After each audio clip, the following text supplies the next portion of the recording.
HRMનો જે કમ્પેન્સેશનનો ટોપિક છે એમાં બે વેજ સિસ્ટમ ડિસ્કસ કરેલી છે, ટાઈમ વેજ સિસ્ટમ અને પીસ વેજ સિસ્ટમ. એમાંથી આપણે ટાઈમ વેજ સિસ્ટમ અત્યારે ડિસ્કસ કરશું. ઓકે, તો શું કીધું છે એમાં?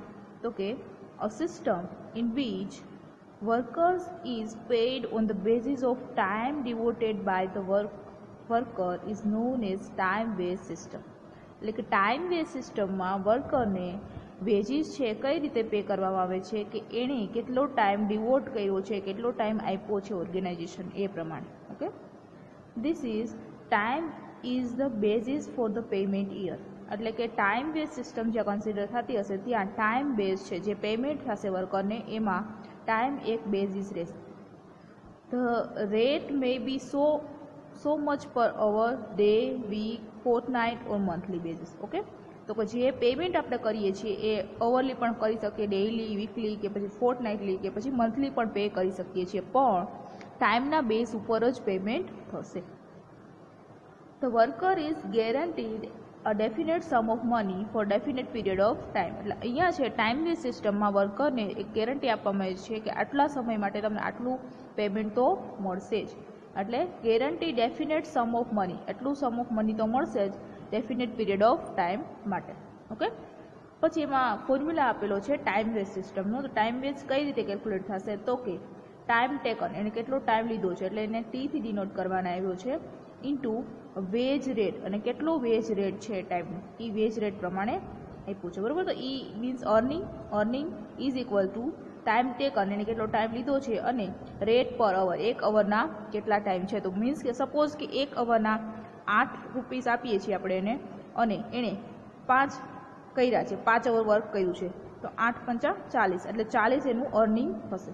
એ રીતે આ તો એસ્ટિમેટેડ ફિગર આપણે લીધી છે, પણ કેલ્ક્યુલેશન આ રીતે થશે. પર અવર જેટલો વેજીસ હશે એ પ્રમાણે અને કેટલા અવર એને કામ કર્યું છે મલ્ટીપ્લાય કરીએ તો આપણે એનું અર્નિંગ કેટલું છે ખ્યાલ આવી જાય.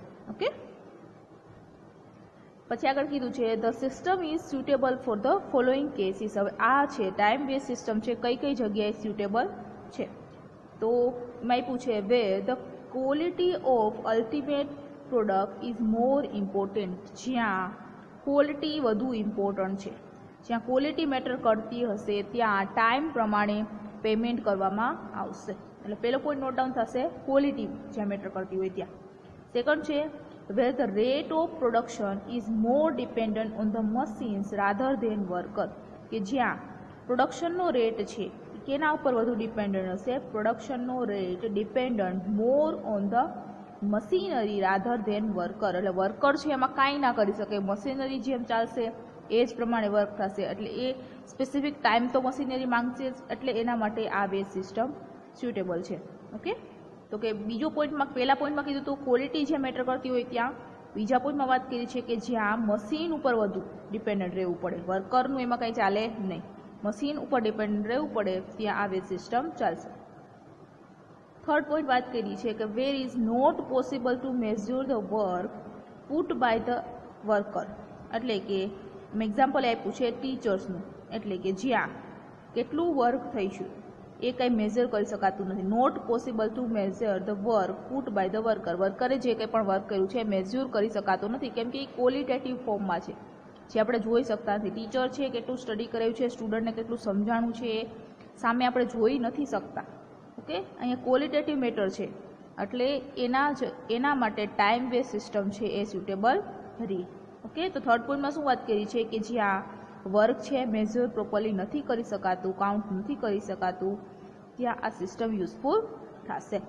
એના પછીની વાત કરીએ છીએ where work is irregular or different type. હવે જ્યાં છે વર્ક છે ઇરરેગ્યુલર, એક સરખું કામ તમારે ડેઇલી કરવાનું નથી થતું, ઇરરેગ્યુલર વર્ક થશે, ત્યાં પણ આ સિસ્ટમ છે એ યુઝફુલ થશે. કેમ કે રેગ્યુલર વર્ક હોય તો કંઈક આપણે બીજું સેટ કરી શકીએ, પણ ઇરરેગ્યુલર વર્ક છે એટલે ડેઇલી એ વસ્તુ ચાલશે નહીં, નવીન વસ્તુ આવશે તો ત્યાં ટાઈમ પ્રમાણે જ વેજ પે કરવું પડે.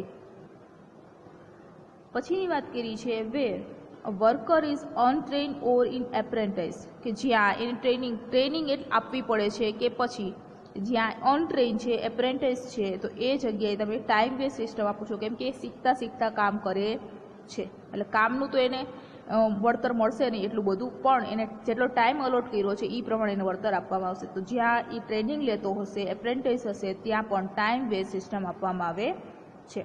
ઓકે, તો કયા કયા પોઈન્ટ આપણે આમાં સ્ટડી કર્યા છે કે ક્યાં આ સ્યુટેબલ છે? તો પહેલામાં વાત હતી જ્યાં ક્વોલિટી મેટર કરતી હશે ત્યાં. પછી જ્યાં વર્ક છે એ મશીન ઉપર ડિપેન્ડ હોય, વર્કર કરતાં મશીન ઉપર વધુ ડિપેન્ડન્ટ હોય. પછી જ્યાં આપણે મેઝ્યોર નથી કરી શકતા વર્કરનું વર્ક ત્યાં. પછી વર્ક ઇરેગ્યુલર હશે ત્યાં, અને અનટ્રેઇન હશે વર્કર, તો આ મેથડ છે એ સ્યુટેબલ રહેશે. ડન? ઓકે, ચલો એના બેનિફિટ્સ જોઈ લઈએ. તો એડવાન્ટેજીસ શું છે ટાઈમ વેઝ સિસ્ટમના? તો પહેલું કીધું છે it is a simple to understand and easy to calculate. Okay, formula ઉપર આપ્યો જ હતો, એ એકદમ સિમ્પલ છે, કોઈ પણ વર્કરને સમજાઈ જાય કે મારે કલાકનું વેજીસ આટલું છે તો હું આટલા કલાક કામ કરું તો મને આટલું રિટર્ન મળશે.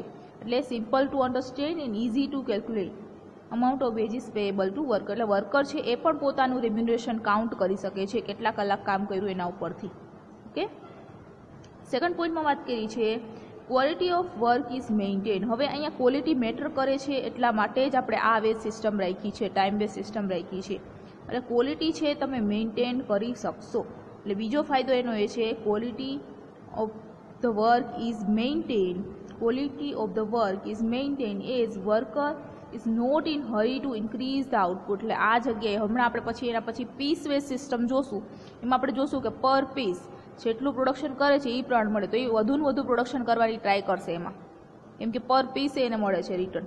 એટલે એમાં એ લોકો ક્વોલિટી જાળવશે નહીં, કેમ કે એને વધુ બનાવવું છે, કેવું બનાવવું એ ધ્યાન નથી રાખતા, પણ વધુ બનાવવામાં ધ્યાન રાખે. પણ જ્યારે અહીંયા ગમે એટલા યુનિટ પ્રોડ્યુસ કરે છે તો પણ એને ટાઈમ પ્રમાણે મળે છે વર્ક, એટલે એ લોકો શું કરશે, ટાઈમ પ્રમાણે વેજીસ મળે છે, એટલે લોકો ક્વોલિટી ઉપર ધ્યાન આપશે, ક્વોલિટી મેન્ટેન થશે, અને એ લોકો ડુ નોટ હરી, એટલે સ્પીડ એટલી કંઈ કરશે નહીં આઉટપુટ વધારવાની.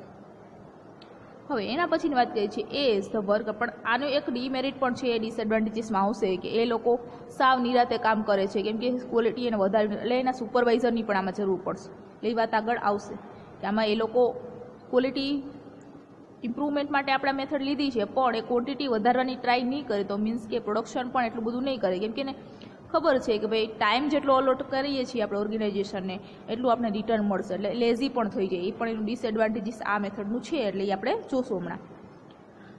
પછી વાત કરી છે as the worker is nor hard pressed for time, look after proper maintenance of machinery and keep in good condition. હવે અહીંયા છે વર્કર છે એ કંઈ એટલું બધું સ્પીડમાં પ્રોડક્શન કરવાની ટ્રાય કરતો નથી. ઓકે, એટલે શું થશે તો કે વર્કર છે એ ગુડ કન્ડિશનમાં બધી મશીનરી રાખશે, બધી મશીનરી છે એનું પ્રોપર લુક આફ્ટર કરશે, ધ્યાન રાખશે, મેન્ટેનન્સ મશીનરી બધું કરશે, કેમ કે ક્વોલિટીમાં એ ધ્યાન આપશે, એટલે મશીનરીની પણ એ સિચ્યુએશન જોશે, ગુડ કન્ડિશનનો મશીન. જ્યારે ઓલામાં શું થશે, પીસ વેજ સિસ્ટમ જોશું, એમાં એ લોકો પ્રોડક્શન વધારવાની ટ્રાય કરે છે, ત્યારે મશીનરી છે એના મેન્ટેનન્સમાં, એને ગુડ કન્ડિશન રાખવામાં એ લોકો ટાઈમ વેસ્ટ નહીં કરે, કેમ કે એટલા સમયમાં એને વધુ પ્રોડક્શન થઈ જાય. ત્યારે ટાઈમ તો એ લોકો અહીંયા જ ઓર્ગેનાઇઝેશનને જ આપવાનો છે, તો એ ડ્યુરેશનમાં એ લોકો મશીનરીને પણ મેન્ટેનન્સ કરી શકે છે, એટલે ગુડ કન્ડિશનમાં મશીનરી રહેશે. કેમાં? Time wages system. પછી વાત કરી છે the worker is protected against a sudden reduction in the income in the case of piece wage rate. બરાબર, હવે પીસ રેટ સિસ્ટમ હશે ને એમાં શું થશે કે એ લોકો જેટલું પ્રોડક્શન કરશે એટલું, કદાચ એક દિવસે ના કરે તો એને કંઈ પણ ના રિટર્ન મળે, પણ અહીંયા વર્કર છે એ પ્રોટેક્ટ થઈ જશે. કેમ? તો કે એને ટાઈમ આપ્યો છે ઓર્ગેનાઇઝેશનને, એટલે એટલું તો એને રિટર્ન મળશે. એટલે એ લોકો એટલી રીતે મનમાં સેટિસ્ફાઈ હોય કે નહીં આટલું તો મને ઇન્કમ મળશે જ, એટલે એટલું સડન રિડક્શન એની ઇન્કમમાં થશે નહીં ટાઈમ વેઝ સિસ્ટમ. ઓકે, તો પીસ વેઝ સિસ્ટમમાં જ્યારે એવું થાય છે. પછી trade union favour the system as calculation is simple. હવે ટ્રેડ યુનિયન છે કંઈ પણ છે એ લોકો આ સિસ્ટમને ફેવર કરે છે, કેમ કે આ એક સિમ્પલ છે, ઇઝી છે, તેમને સમજાય છે. એટલે as the worker is assure to fixed income. હવે અહીંયા છે વર્કરને અશ્યોરન્સ મળે છે ફિક્સ્ડ ઇન્કમનો. He can adjust his income and maintain standard of living. હવે આમાં છે વર્કરને એક ફિક્સ રિટર્ન મળશે એવી ખબર છે, કેમ કે ટાઈમ અલોટ કરશું તો મળશે જ. એટલે એ લોકો એનું સ્ટાન્ડર્ડ ઓફ લિવિંગ મેન્ટેન કરી શકે છે. એને ખબર પડી જાય કે આપણે ફિક્સ ઇન્કમ આટલી છે તો આટલું આપણે એક્સપેન્સ કરવાનું, એટલે એડજસ્ટ કરી શકે છે એની ઇન્કમ. જો એને સ્ટાન્ડર્ડ ઓફ લિવિંગ ઇમ્પ્રૂવ કરવાની ઈચ્છા થાય તો એ વધુ ટાઈમ અલોટ કરશે એ રીતે. Okay, worker અશ્યોર fix income. આમાં અશ્યોરન્સ મળે છે ફિક્સ ઇન્કમનો, એટલે સ્ટાન્ડર્ડ ઓફ લિવિંગ એ રીતે મેન્ટેન થશે. There would be no jealousy among the worker. હવે આ રેટ સિસ્ટમમાં, ટાઈમ રેટ સિસ્ટમમાં જેલસી થશે નહીં વર્કરની, કેમ કે બધા વર્કર છે જેટલો ટાઈમ અલોટ કરે છે એટલું મળે છે. Among the worker as all paid equally, બધા ઇક્વલ ટાઈમ અલોટ કરે તો ઇક્વલ મળે છે બધાને, એટલે એકબીજાથી જેલસી થશે નહીં, કોઈને વધુ મળતું નથી. On the basis of time, એટલે ટાઈમ અલોટ કરે તો એ પ્રમાણે મળે છે, એટલે ઇક્વલી બધાને પે થશે. In case where is not possible to measure the output, અને એના પછી વાત કરી છે કે જ્યાં આઉટપુટ આપણે મેઝ્યોર કરી શકતા નથી, જ્યાં ક્વોલિટેટિવ ટર્મ હશે, ટીચર્સની આપણે વાત કરી હતી કે જ્યાં આપણે આઉટપુટ દેખાતું નથી એટલું, ત્યાં time waste system is the only method can be used. ત્યાં ટાઈમ વેસ્ટ સિસ્ટમ જ આપણે રાખી શકીએ છીએ. પીસ વેસ્ટ સિસ્ટમ ત્યાં ચાલે જ નહીં ચલાવી હોય તો પણ, કેમ કે વસ્તુ દેખાતી જ નથી એટલે. ઓકે, કેમ કે કાઉન્ટ નથી કરી શકતા. એટલે આટલા એના થયા ફાયદા.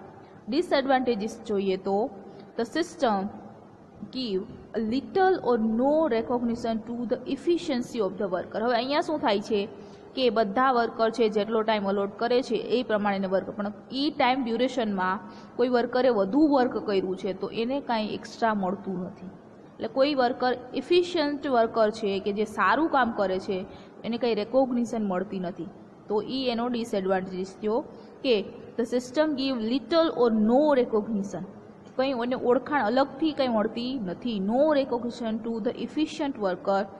નો distinction is made between efficient and inefficient worker. એટલે જે વર્કર છે 8 કલાક જ ઓર્ગેનાઇઝેશનમાં વિતાવી છે, પણ એક વર્કર છે પૂરેપૂરી 8 કલાક છે કામ કરતો રહ્યો છે, બીજો છે એને કંઈ કામ નથી કર્યું તો પણ બેયને વેજીસ સેમ જ મળશે as per time waste system. એટલે કે કંઈ ડિસ્ટિંક્શન નથી ઇફિશિયન્ટ એન્ડ ઇનઇફિશિયન્ટ વર્કરમાં. જો કે તમે પીસ વેસ્ટ સિસ્ટમ જોશો તો એમાં એ લોકો છે ઇફિશિયન્ટ વર્કર છે વધુ કામ કરશે તો વધુ મળશે, જ્યારે ઇનઇફિશિયન્ટને ઓછું મળશે. એટલે એ રીતે ઓલી સિસ્ટમમાં એ બેટર છે. પછી વાત કરી છે સ્ટ્રિક્ટ સુપરવિઝન બીકમ ઇનવિટેબલ. મેં વાત કરી હતી એમ અગાઉ કે આમાં સુપરવિઝનની રિક્વાયરમેન્ટ છે, જોશે જ supervision. As the worker is not interested in increase in output. એટલે એ લોકોને તો એ જ જોતું હોય કે વધુ ને વધુ ડ્યુરેશન થાય, વધુ ને વધુ ટાઈમ આપણે અહીંયા લાગે આવા કામ કરવામાં તો આપણને વધુ વેજીસ મળશે, કેમ કે જેટલો વધુ ટાઈમ એટલો વધુ વેજીસ. એટલે અહીંયા સુપરવાઇઝર રાખવાની જરૂર પડશે જ, ઇનવિટેબલ છે, અનિવાર્ય છે, એક સુપરવાઇઝર રાખવો જ પડશે, કેમ કે વર્કર છે એ વર્ક નહીં કરે અધરવાઇઝ સુપરવાઇઝર નહીં રાખીએ તો.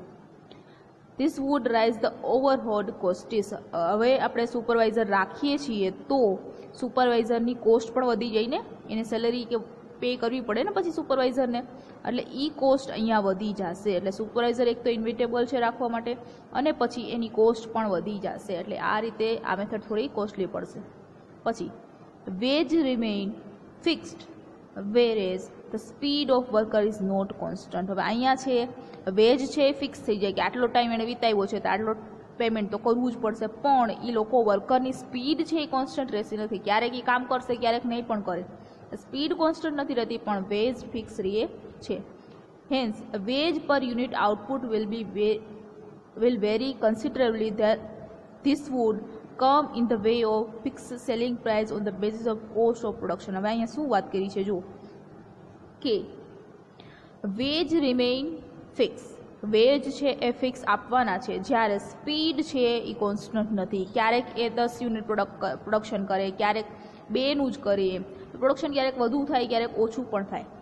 હેન્સ ધ વેજ પર યુનિટ, એટલે એક યુનિટ આઉટપુટ વિલ વેરી, એ પણ વેરી થતું રહેશે. એટલે એક યુનિટ આઉટપુટ છે એ પણ વેરી થતું રહેશે. એના ઉપર ક્યારેક કોસ્ટ વધી જાય, ક્યારેક કોસ્ટ ઘટી જાય, બરાબર ને. This would come in the way of fixing selling price on the basis of cost of production. એટલે આ હવે પછી તમે કોસ્ટ ઉપરથી જ સેલિંગ પ્રાઇસ ડિસાઇડ કરો ને, તો સેલિંગ પ્રાઇસ ડિસાઇડ કરવામાં થોડીક તમારી ડિફિકલ્ટી પડે, એમ કે કોસ્ટ છે તમારી વેરી થાય છે. ક્યારેક પ્રોડક્શન એ વધુ કરી નાખે તો પર યુનિટ કોસ્ટ ઓછી રહેશે, પ્રોડક્શન કંઈ કરે જ નહીં તો પર યુનિટ કોસ્ટ વધી જાય. એટલે એ રીતે તમારે સેલિંગ પ્રાઇસ ફિક્સ કરવામાં પણ પ્રોબ્લેમ થશે. No definite standard of promotion. હવે આમાં પ્રમોશનના કોઈ સ્ટાન્ડર્ડ નથી. No definite standard for promotion can be laid down. Effect on the system definitely demoralize. એટલે આ જે સિસ્ટમ છે ટાઈમ બેઝ સિસ્ટમ એ ડીમોરલાઇઝ કરે છે. કોઈ એમ્પ્લોયીને વધુ વર્ક કરવાની ઈચ્છા નથી થતી, કેમ કે ઇફિશિયન્ટ એમ્પ્લોયીને અહીં કંઈ રિટર્ન મળતું નથી. એટલે આ રીતે આ સિસ્ટમ છે ડીમોરલાઇઝ કરે છે. ઓકે.